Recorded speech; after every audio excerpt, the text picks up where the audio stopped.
Okay, Sunday, April 5th, Easter Sunday. It's rained a little bit, but it's not currently raining. So we're going to go through all the things real fast and everything's waking up. And also all the seedlings that I have started, which is quite a lot. I'm not going to go through all of them, but this is both essentially cold weather and warm weather. So your spinach and your bok choy, some cabbages, kales. That's all basil, different kinds of basil. We're going to have a lot of basil this year. It's like the one thing I never seem to have enough of. And zinnias, stalled out there.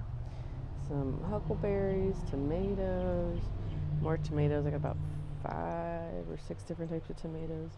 Those are baby amaranths. Peppers.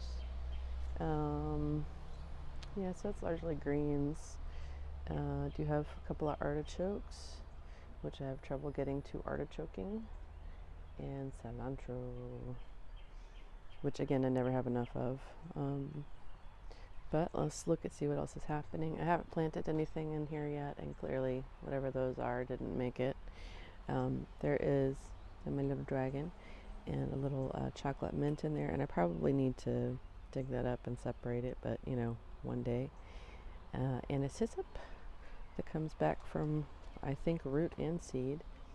Dahlia making her first appearance, and this one is white, and I never planted any, or like a cream color, I never planted any white ones, so that's always fascinating to me. So maybe whatever sport came off of the first tuber is what survived. And that is my rose that I'm trying to remember the name of, and I can't. And lots of daylilies, because that's what they do. And so let's go up here and see the greenhouse. Potatoes.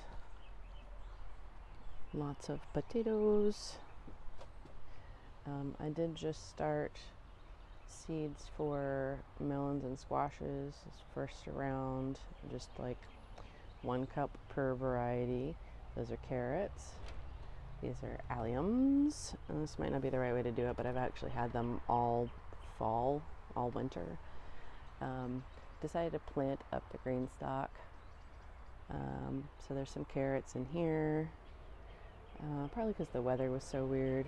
Lots of radishes, and the strawberries seem to be, a lot of them have kicked it. Oh, hi. There's your little bee friend. Did you take a nap, friend? I mean, it's a good place to do that. All right, you're okay. You're okay. You can hang out. Also, somebody made a nest in it. I have been rotating it. I haven't seen her in a couple days, so I guess she determined that being in here with the people was not the way to go. She did, and I don't know, maybe she went in there again because she was trying to make a nest in the reservoir, and I was like, well, I'm sorry, I can't let you have that. That's not going to work. But yeah, so everything in here, there's a little bit of, like I said, the strawberries look kind of sad. There's there's a couple that are still kicking. So my idea of keeping strawberries in this may not be good, and it may just be because I'm not attentive enough. But yeah, unless I want to refill it every year, and that doesn't make much sense. That kind of defeats the purpose of having it. But anywho's, or maybe if I think they have like a specialized cover for those guys. Maybe that would work. I don't know. Asparagus bed. And these are 2 years old now, so I can't harvest on them yet. There should be a clump kind of right in the middle there that will have bigger ones. But you can see they started sprouting, and then we had a freeze, and so we have some dieback. But they're fine. They're unaffected. Tough little guys. All right, everything over here. This is a cranberry viburnum pawpaw, a little stick in the back. Lots of strawberries, some blackberries. I did have a passion fruit vine there last year. I have babies from it. This Liriope is kind of rapidly taking over, and I need to take it out. This sprouted up real fast. I don't know what it is. I think it actually might be a variety of cherry, because we have a cherry tree. We have 2 cherry trees like close by, not ours. But yeah, these are grape hyacinth. These guys. Lots of wild violets. Just to show you what I'm talking about. Like basically all of our grass is the grape hyacinth. We'll come back over here though. Daffodils that I think are already done. There's our serviceberry. She's waking up. Emma Linkier. I might have said the wrong thing a second ago. Emma Linkier is the proper name. Comfrey, hollyhock, clematis, and these guys are all just like coming back. I did put some sticks over here I need to grind up, but I was just kind of trying to get them out of the regular places. See a lot of things popping up. This jasmine just comes up friggin' everywhere. They're dewberries, which are a little type of blackberry, come up everywhere. Which you think is good, but I think it's actually like they can put diseases on your cultivated varieties. The black raspberry went super crazy last year, and like wherever it touched, I kind of just like let it have, and so now we have like little black raspberries popping up everywhere. So there's that. Echinacea. We'll go ahead and, now that we're closer, this hardy kiwi that is 2 years old? Are you 2 years old?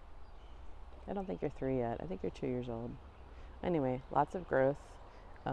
As much as I expected from the one that's been in the ground. This will be its 6th year now, but apparently didn't like that spot as much. So I don't know if we're going to get any peaches. It kind of looks like the... I think I'll focus on that, friend. But yeah, we had a freeze. A hard freeze, sudden, like, big swing in temperature. So a lot of the flowers have already dropped here. It didn't drop all of them though. So we're gonna cross our fingers and see if we get peaches. This will be our Contender Peaches 2nd year in the ground.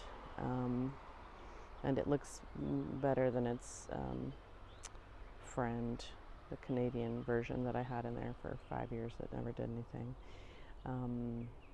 except for get diseases. So, blueberry, doing well. She didn't lose her flowers.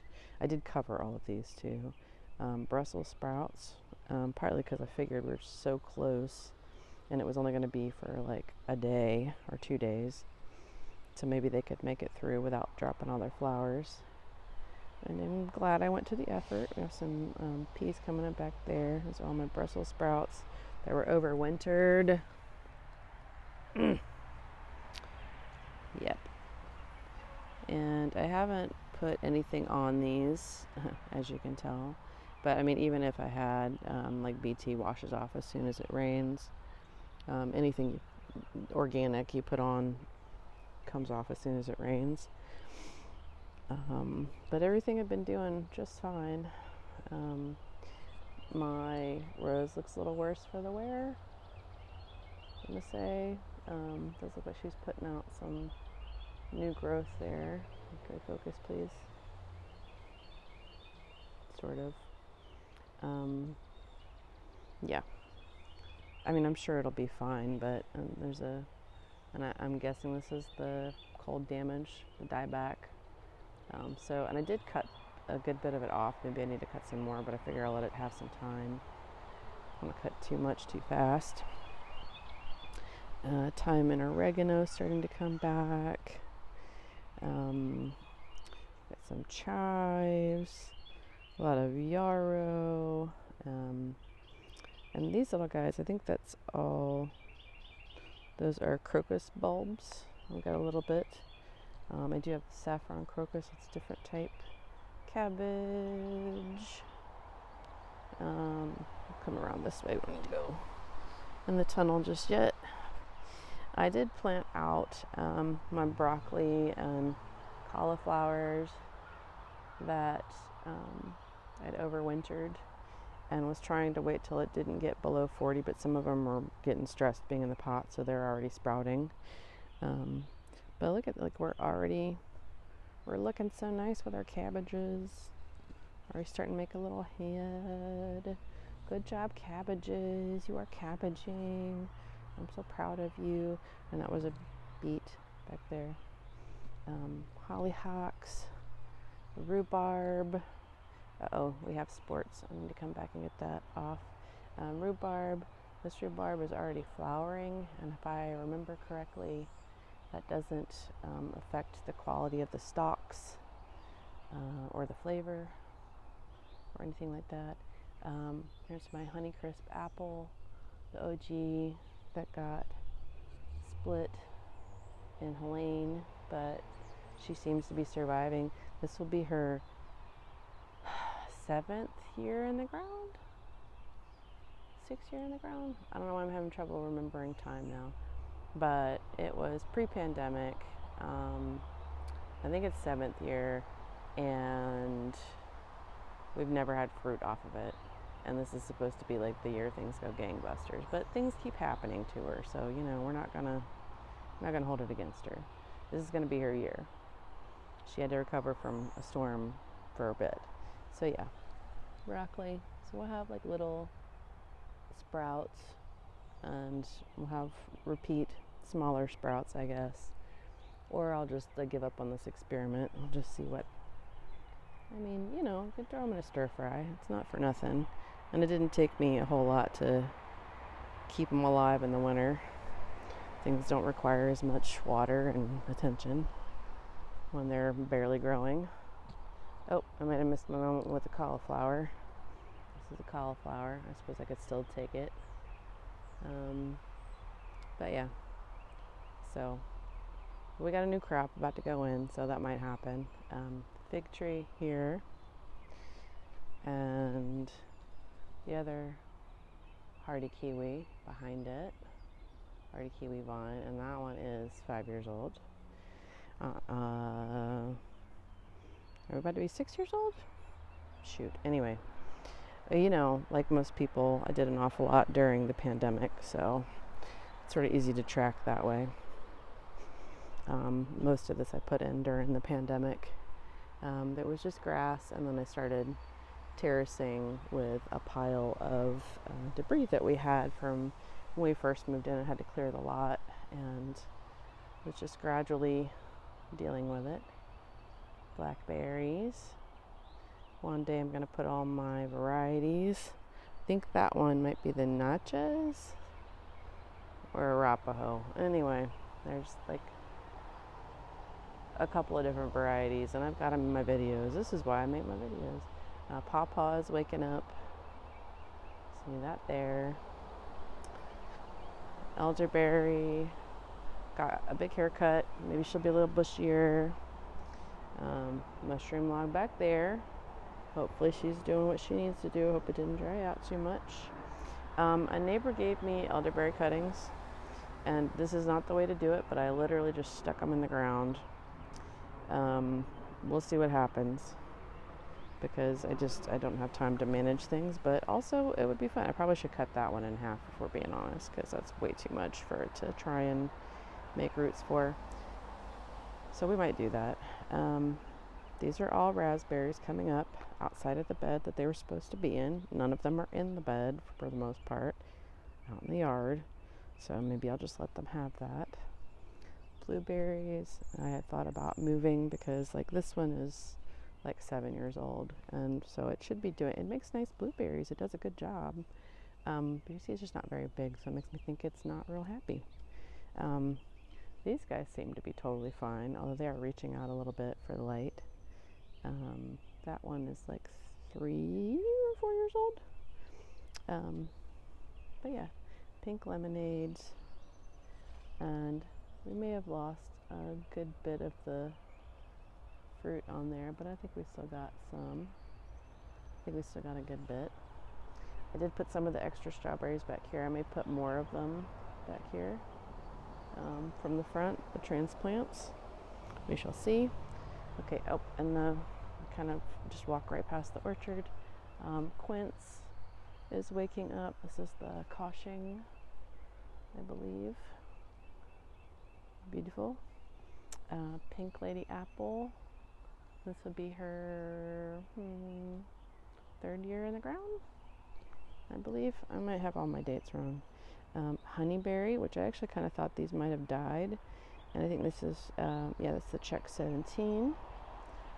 Other one is right there with mullein next to it. Suncoast Nectarine. I put strawberries underneath all of them to be ground covers. Here's our Harvey Hill peach that was growing up in my bed. I have no idea what it is, and it's never fruited either. This is the story of my life. I have a lot of fruit trees that don't make fruit yet. They will. They're going to on their own time when they're comfortable. Alright, guys? But that's going to be soon, I think. I hope. Gotta be. More raspberries, and one more thing, because I always forget to show all the hydrangeas I planted last year. They did have a lot of dieback, but those guys are basically coming back from their roots, looks like. So, hopefully. And then I put a little heuchera in, and there's something popping up. I had some kind of bulbs that I clearly popped in there, and I don't remember what they are. Surprises await. The end.